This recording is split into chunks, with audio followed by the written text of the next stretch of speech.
Everybody, welcome back to the channel. In this video, we are live on the Greymoor PTS, the public test server, checking out the Vampire update.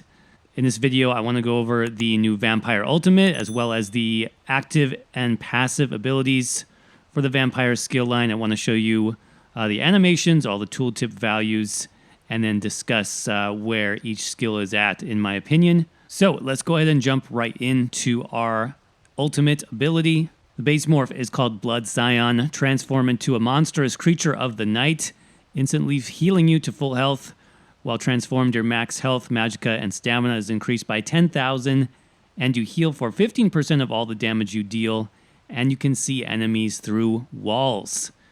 Now this cost is 170 ultimate, but keep in mind, as a vampire, you have decreased costs of all your vampire abilities, especially when you are at stage 4. We'll talk about that when we get to the passives in just a minute.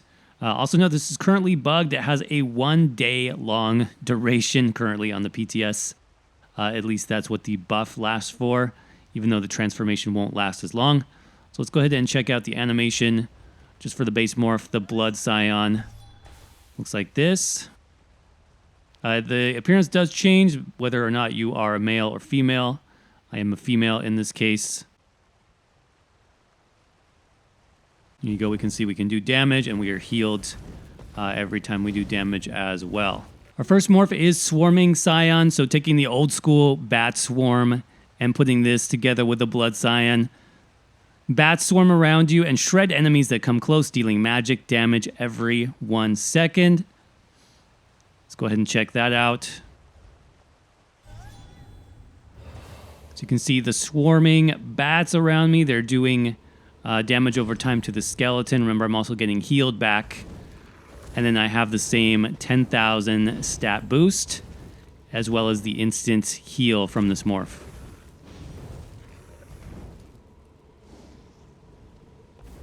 For our other morph, we have Perfect Scion. Again, we still have the max health, max magicka, max stamina. And we ascend to Vampire Stage 5, which grants all the benefits of Vampire Stage 4 with none of the drawbacks, meaning you don't lose any health recovery, you don't have any increased fire damage, or increased ability cost. Let's see what that looks like.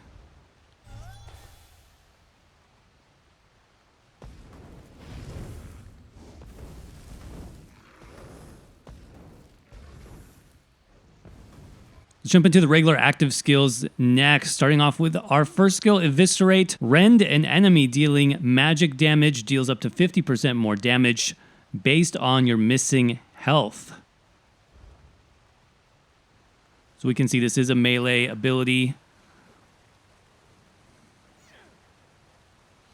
That little blood claw strike, pretty cool looking effect. I do like it. And it will scale up and do more damage based on our missing health.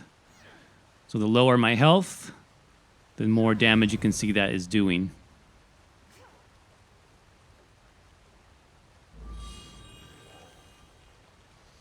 Let's go ahead and check out the morphs. So we have Blood for Blood. Costs health to use and increases the bonus damage. So instead of 50% bonus damage, now we have 100% more damage based on your missing health. And it's going to cost health as well to cast this ability.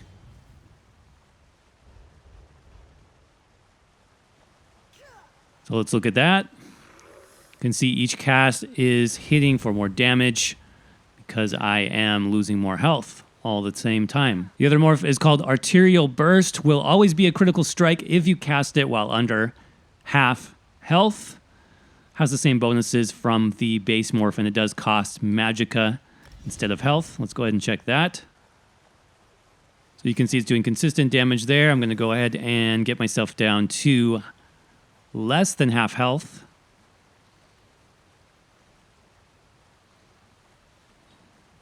Here we go. So you can see every attack now is a crit, which is pretty cool. You can see the animation changes slightly as well.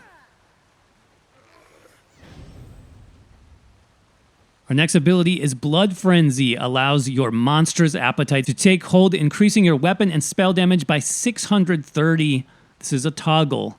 While toggled on, you cannot be healed by anyone other than yourself, and the cost is about 1,000 health every 1 second.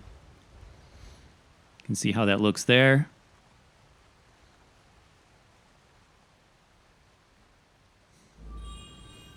You can see I can still heal myself to counteract the negative effect. And then to turn it off, it's a toggle.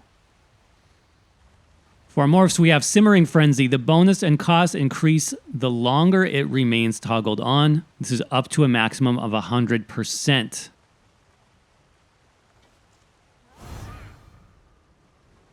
You can see I'm losing a lot more health for this particular morph, so you're going to need a lot of heal over time to counteract this. One heal is probably not going to do it.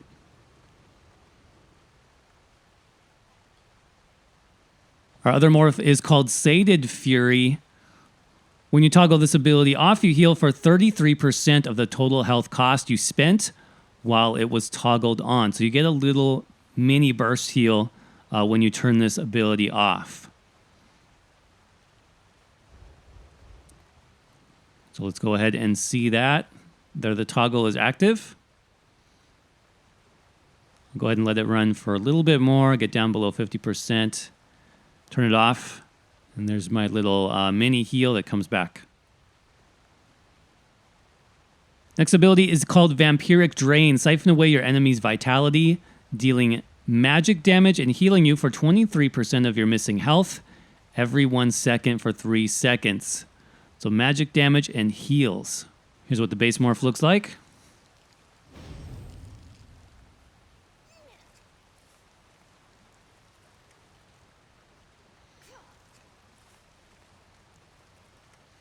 Our first morph is called Drain Vigor. Restores a portion of your missing stamina. So it still heals 23% of your missing health and restores 5% now of your missing stamina every 1 second for 3 seconds.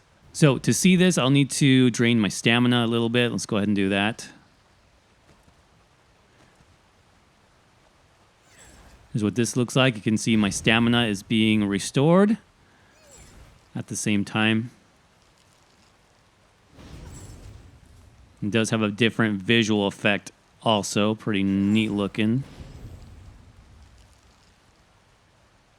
Our second morph is called Exhilarating Drain. This generates ultimate in addition to the heal, generating 4 ultimate every 1 second for 3 seconds. Let's go ahead and look at that morph option.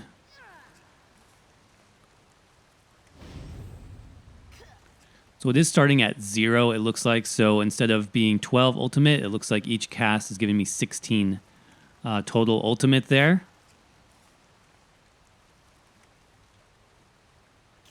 Of course, since this is a channel, if you break it early, you're not going to get the full 16 ultimate. You're only going to get, 4 ultimate every 1 second of the channel.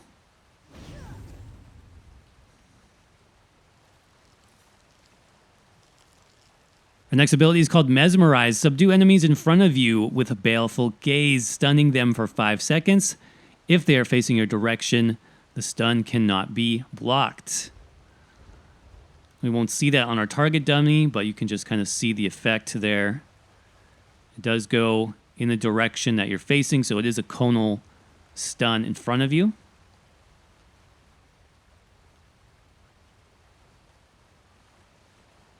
I really like the effect of this one also. It looks pretty awesome. Our first morph is called Hypnosis. Affects all enemies around you. So instead of a conal effect, this will be a circle around your character, which looks like this. Really like this effect as well. Looks awesome. Very nice AoE stun right there.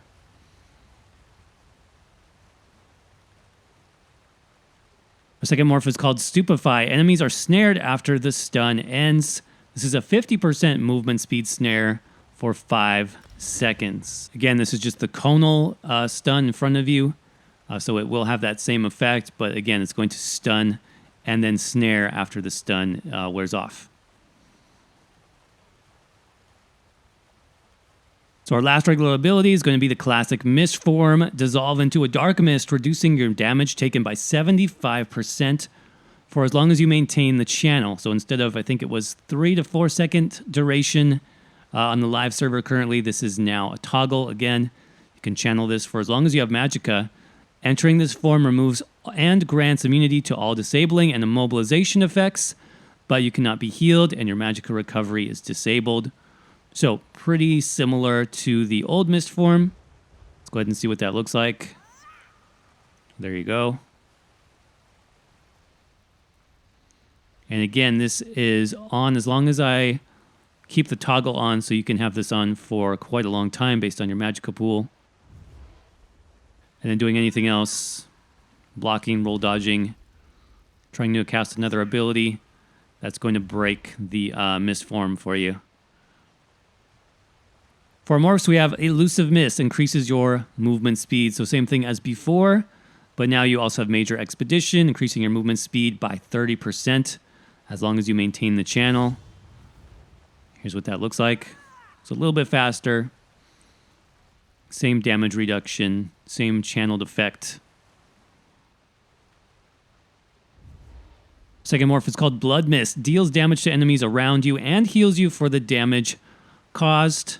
This is magic damage every 1 second. So let's check out the Blood Mist. And you can kind of see the area there. It's not very big. You can see we are dealing damage and being healed at the same time. Okay, so we went over the ultimate, we went over the regular abilities and all the more. So let's talk about the passives. Feed. Feed allows you to feed on your unsuspecting target, killing them and increasing your vampire stages. Higher stages make you a stronger vampire at the cost of your humanity. Stages decrease over long periods of time. About 4 hours is the duration of each vampire stage. So 1, 2, 3, and 4. Here you can see the different values. Health recovery decreases by 10, 40, 70, and 100% currently, meaning you have 0 health recovery at stage 4 vampire. Flame damage taken increases at each stage, 5, 10, 15, and 20% at stage 4. The regular abilities do cost more as a vampire. That is something new. Definitely a drawback that you need to think about in terms of your build. The regular abilities cost 5, 10, 15, and 20% more as a stage 4 vampire. And finally, your vampire ability costs less based on your stage. So that's 10%, 20, 30, and 40% cost reduction of just your vampire abilities up to stage 4. In terms of the feeding mechanic, it is similar to how it was in the past. I'll put some footage here. You do need to be sneaking behind the enemy to get that synergy to prompt. You don't need to be right exactly behind them. There is kind of a sweet spot. There's some distance involved. But once you get the right range, you will get prompted for the synergy, and then you can feed.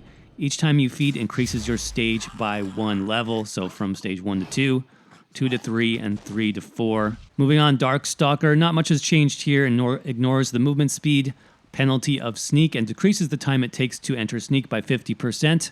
Previously, this used to be at nighttime, so this is 24/7 now to decrease the time it takes to enter sneak. Strike from the Shadows. This is a new one. When you leave sneak, invisibility, or mist form, your weapon and spell damage is increased by 300 for 6 seconds. Kind of a nice little bursty passive there. Just to show you how this works. It does work coming out of mist form, like we said. So that's that little 6-second buff on my bottom buff bar there. So pretty easy to refresh, and it does give you 300 weapon and spell damage. Blood Ritual, this is the feeding passive where you can infect other players. 7 days, just as before. Not much has changed there.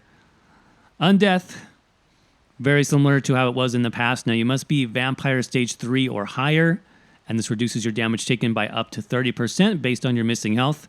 This is going to go really good with the new way vampire abilities work. Some of them costing health, some of them draining your own health.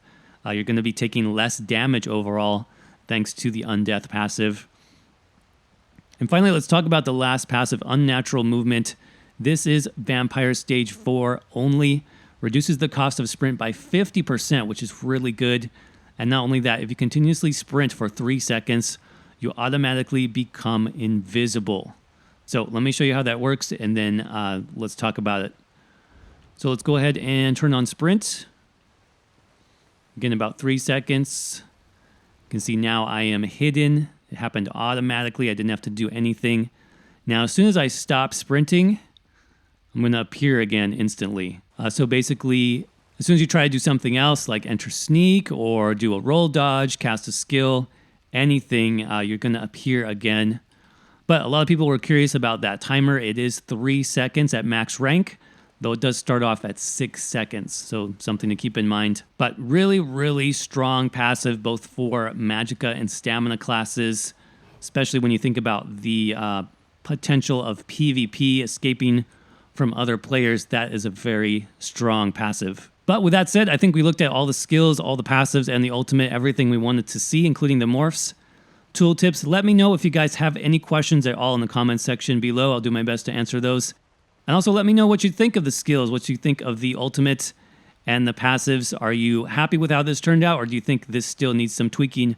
Remember, we are just in day 1, week 1 of the Greymoor PTS, so lots of changes could still be on the way, and your feedback still matters. So let us know what you think in the comments section. As always, if you enjoyed the video today, don't forget to crush that like button. Subscribe for more videos just like this. And until then, I will see you around in the next one. Thanks. Bye.